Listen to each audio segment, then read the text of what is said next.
Hello there. So if you clicked on this video, you must have seen the analog horror video based on the YouTuber jimmyhere, either on this YouTube channel or on the live stream for the Laugh You Lose number 181. If you haven't, go see it.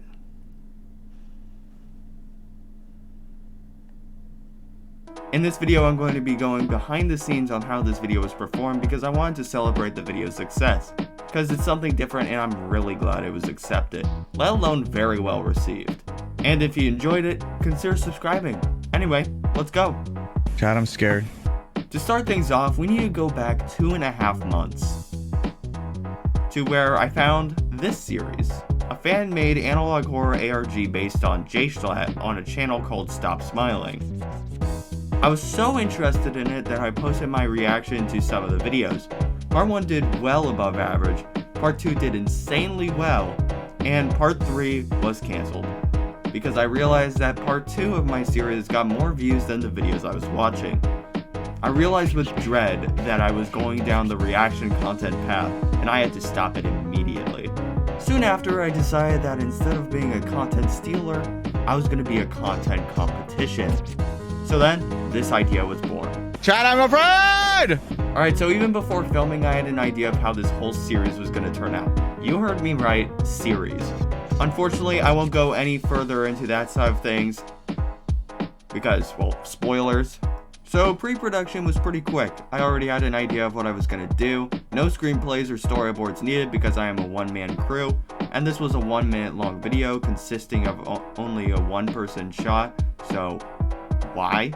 For the video, I wanted to take a funny moment from one of jimmyhere's videos on the You Laugh You Lose series and turn it scary.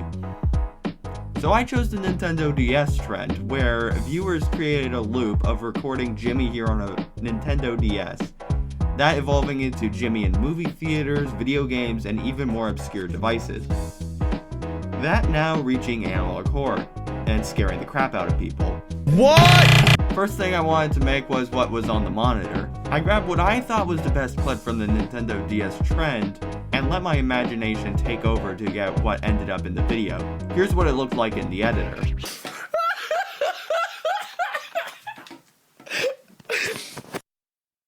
I almost forgot that video existed.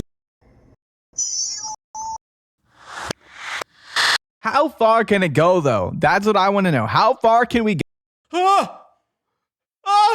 Let me out!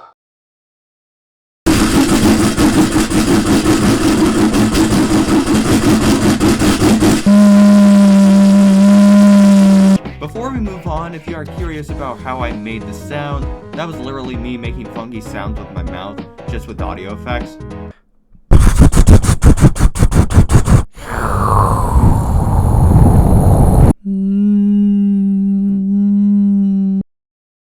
What is this? Now to filming. The big last second decisions before and during this was how and why the video was getting altered. Here are the ideas I had.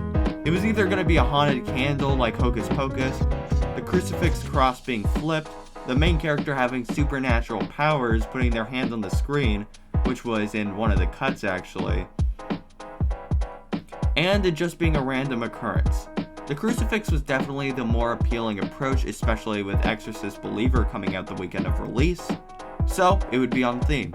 The reason why I was considering other options at all was because I didn't have a crucifix on hand, because I'm not trying to protect myself from demons on my day-to-day life, so it would have to be dye.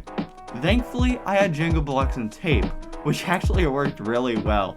Not sure if you're able to see it on camera, but yeah, not the best job, but it does the job. Let's just hope that the footage didn't catch any imperfections. Oh my god. I like to have my beefs with this camera off camera, because it's the most beginner DSLR you could probably get, but the low light footage actually turned out really good, which is a problem because analog is the opposite of that. Thankfully, I could put effects in to change that up. I did a couple takes and I got a result I liked. Is it over? Post-production was pretty simple, just put VHS overlay on the video, put a little bit of effects in to make it more convincing. But one detail I wanted to go over was the hand jump scare.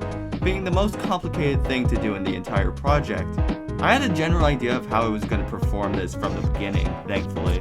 I actually popped into Adobe Premiere Pro, which is the editor that I used throughout 2022, and used a custom crop on an extra shot I did where I moved the monitor back, got behind my desk, and just threw my hand forward. I did some cropping, and then boom, we have the shot. Here's what it looks like without the effects. So yeah, that was the making of DemonSummoning.mp4, my first ever proper attempt at analog horror. I hope you enjoyed this video and the video I created.